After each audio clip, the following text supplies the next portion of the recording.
In a world of online insults and social media spats, you don't always see people say something to each other's face anymore.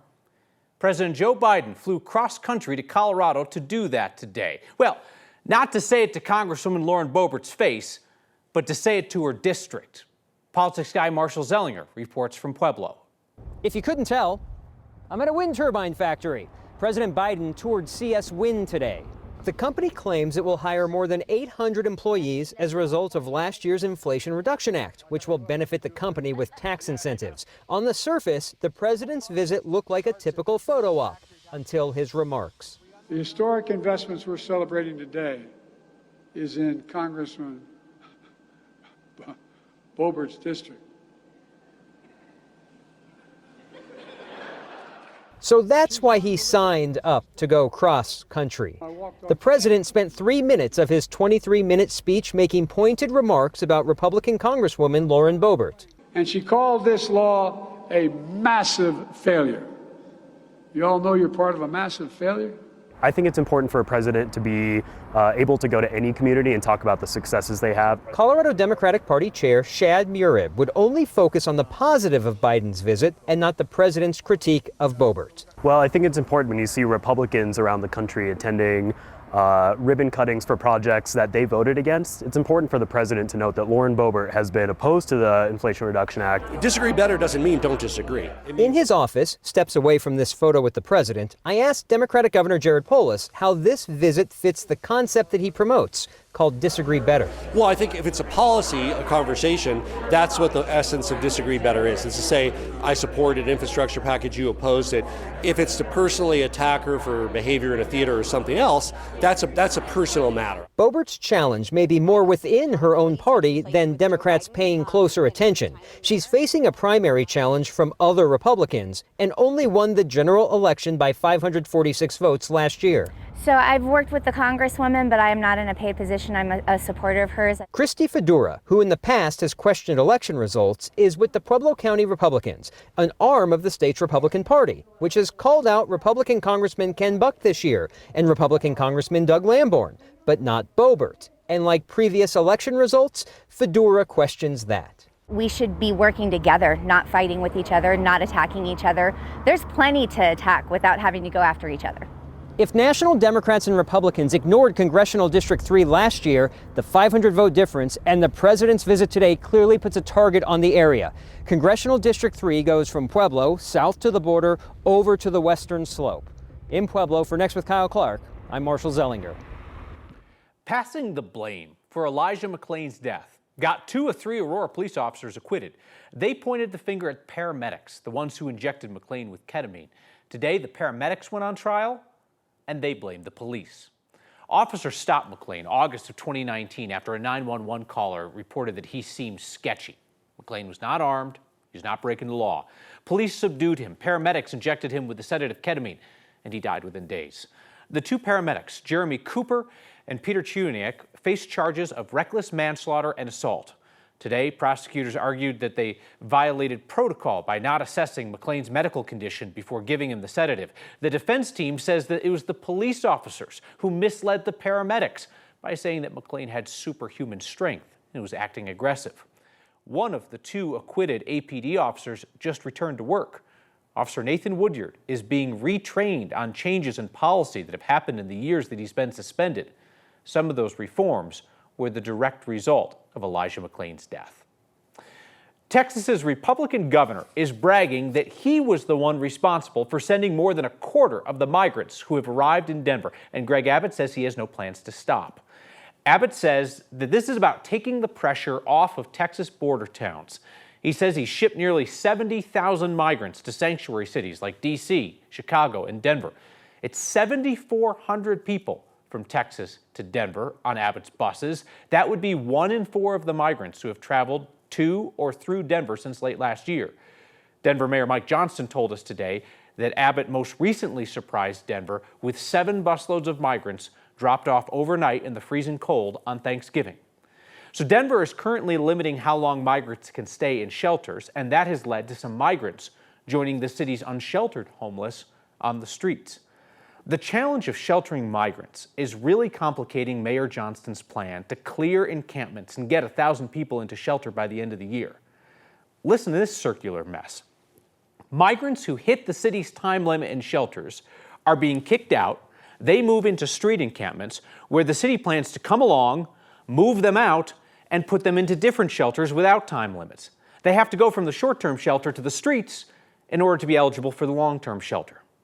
That's where our Mark Salinger began tonight's next conversation with the mayor. If we have people that are on the streets and are in encampments and we're trying to get them housed, we're not going to discriminate against people based on their arrival origin. We're going to try to get everyone off the streets and into housing. It's not like you're saying that migrants are not eligible for the House 1000 shelters. Correct. No one's prohibited from getting access to shelter. We want everyone off the streets and into shelter and housing. They probably don't want to be sleeping on the streets either, though. Oh yeah, I don't think anybody wants to be sleeping on the streets. I think many of those folks came to this country to seek the American dream because they weren't coming here asking for handouts. They weren't looking for charity or to be sustained as wards of the state. They were looking to come here and be able to work for themselves and support their families. That's what they want to do. That's what we want to help them do. And so I think they are very, very entrepreneurial and innovative and resourceful. We just got to get them access to the resources they need to be successful. But to get to that level, they might have to sleep on the streets. That's always possible. I mean, that's not our hope or desire. In a moment, our conversation with the mayor continues as he explains why, just a third of the way towards his goal for housing people this year, he doesn't think that the effort could be considered a failure. So Colorado has some of the strongest legal protections for trans people in America. That does not always translate into people feeling safe here. If you consider what's going on around the country these days, a new human rights campaign report says at least 33 transgender or gender nonconforming people were violently killed this year. And about 90% of those victims were people of color.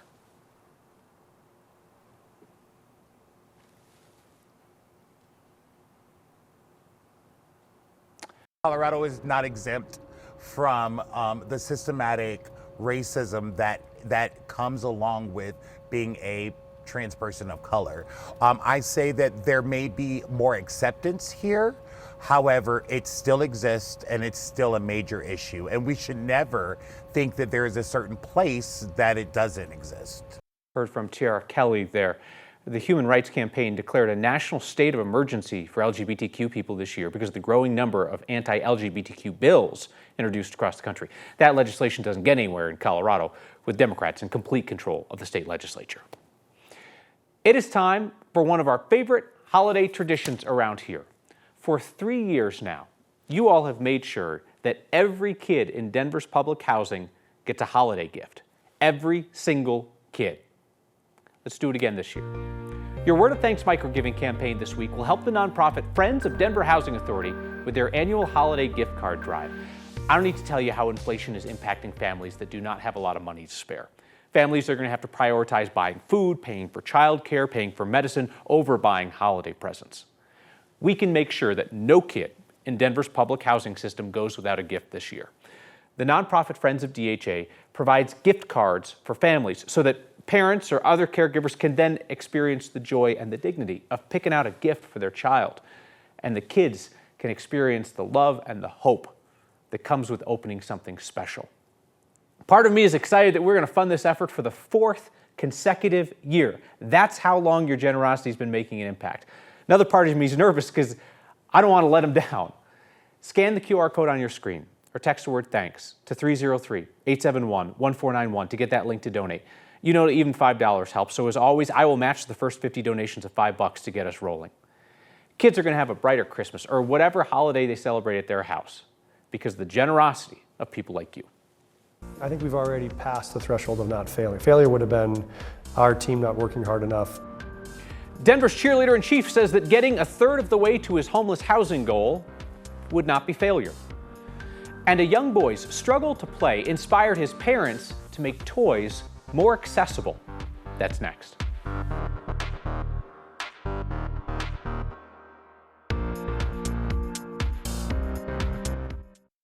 The city of Denver's holiday rush is trying to meet Mayor Mike Johnston's goal to get 1,000 people off the streets and into shelter.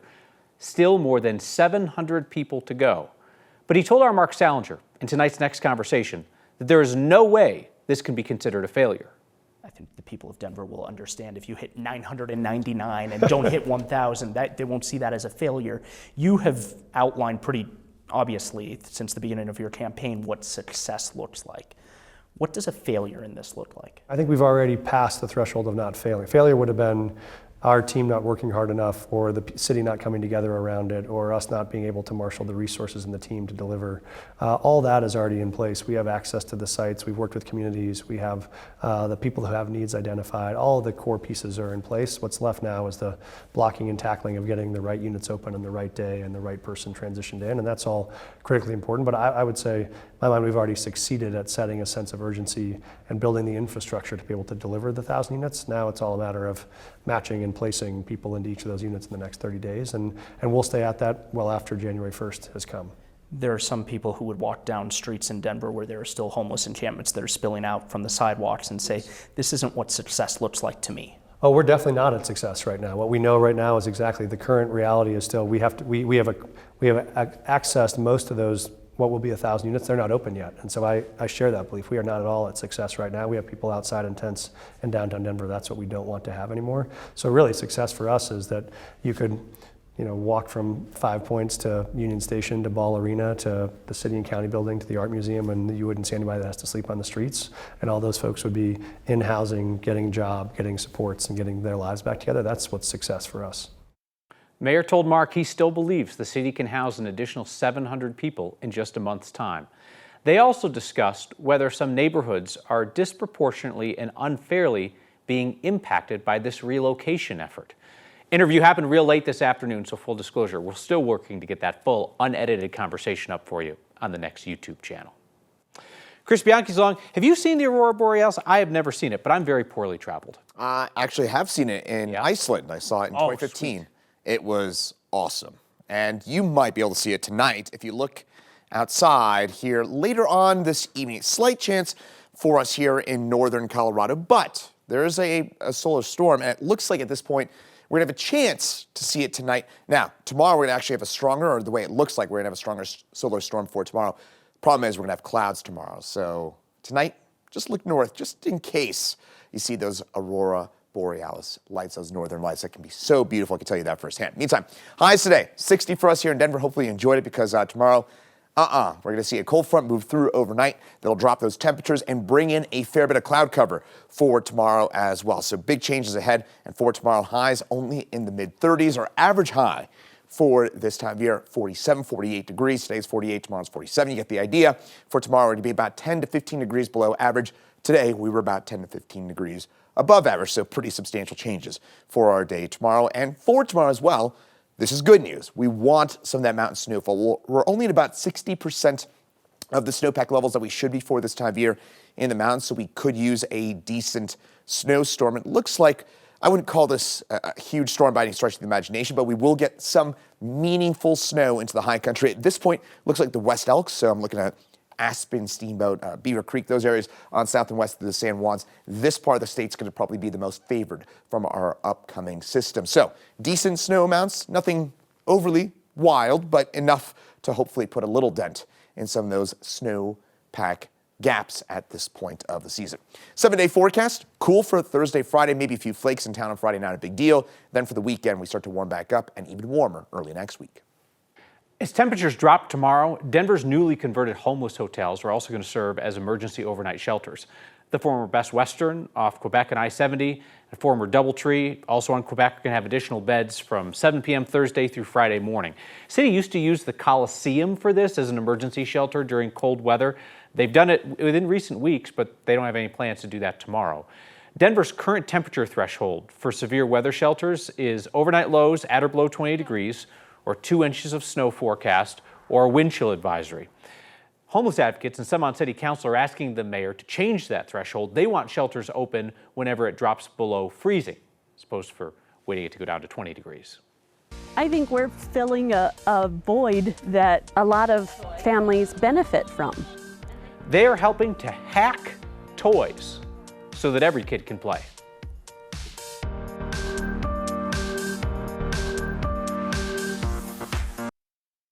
You want to be able to give a kid a gift, not a challenge. So a group of volunteers in Colorado is working to make sure that the toys each child unwraps are tailored to meet their needs. They call themselves Santa's Little Hackers. Our organization is called MaxMods. It's short for Maximum Modifications, but it's kind of a play on words after our son Max, who has disabilities. All his life we've been making modifications to devices and toys. They're not made with his needs in mind. And this is a toy like you could buy just straight off the internet, and it says press here, and there's a tiny switch in the foot of this toy. Most of our recipients, they lack the dexterity to press this to activate it. The toys are basic toys that kids would play with, but they have had the electronics altered so that you can use a switch outside of the toy. And they can press a big button instead. And for some kids, they can press it with their hand, the button. Some kids, they use it against their cheek. Some kids use it with their foot. We have volunteers and donors who donate the money for us to get these toys, and volunteers come together to adapt the toys, and then we give them away for free. And we certainly hear that from the requests of our recipients over and over and over of, you have no idea how important this is. And I want to reply back to every one of them, I do know, because it's our life too. And they are forgotten. And we see photos and videos that come back of them playing with the toys, and you see these faces that light up.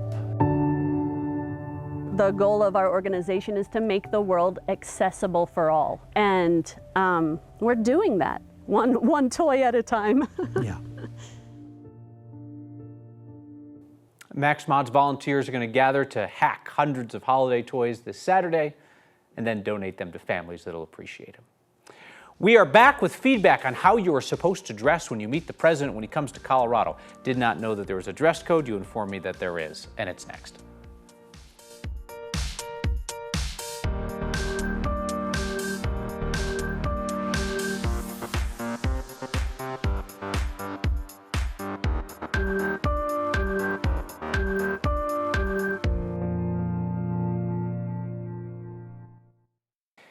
Each year, for the last 3 years, every child in Denver's public housing has received a holiday gift, thanks to Next Viewers. That is a lot of joy, and that is a lot of happiness. So let's do it for a 4th year.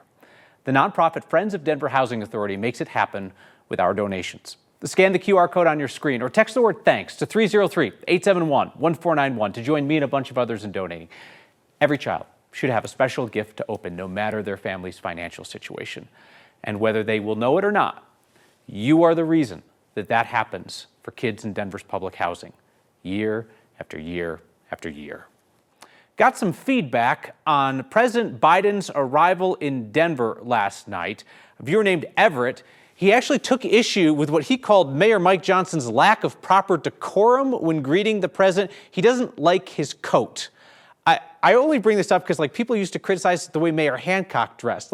Listen, who am I to say when an outfit becomes a costume? Because I wear more plaid than all the clans of Scotland. But this is just what he wears all the time, right? That's his deal. I don't know. I get the feeling that President goes all over America and probably enjoys when people look like the place they're from. I don't know. Mayor's from Colorado. He looks like he's from Colorado to me. See you next time.